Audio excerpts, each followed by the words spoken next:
هذا مؤتمر فاشل فاشل فاشل. يا شيخنا يا ساتر، أنا محضر لك الليلة مفاجأة بالغرفة. مفاجأة؟ هذا مؤتمر ناجح، شفتوني ونجب واستنكر ونتبرع بالمال والعيال لهن في قطاع غزة.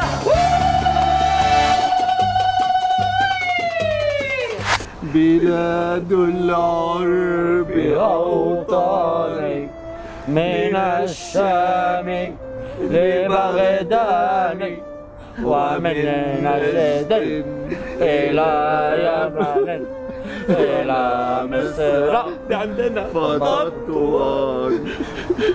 حسبي الله ونعم الوكيل، حسبي الله ونعم الوكيل. صحيح يعني شيء بيقطع القلب، شفت المجازر؟ شفت المجازر دي عامله ازاي باخواتنا في فلسطين؟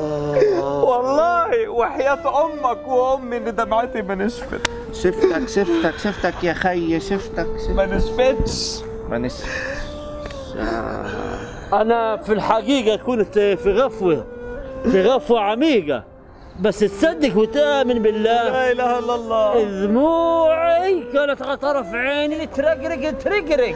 شفتها؟ لك انا شو اللي كان يصبرني غير الكاس وقعدة الكاس.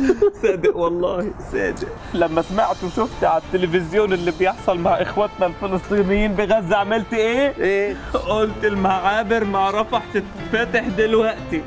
كاري قال لي لا، قلت له لا، انا قلت كلمة وكلمتي ما تنزلش الارض ابدا.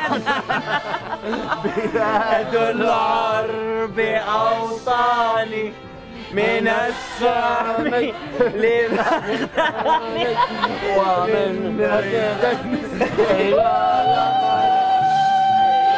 مصر وطواني. لا يا سوني سالم. هلا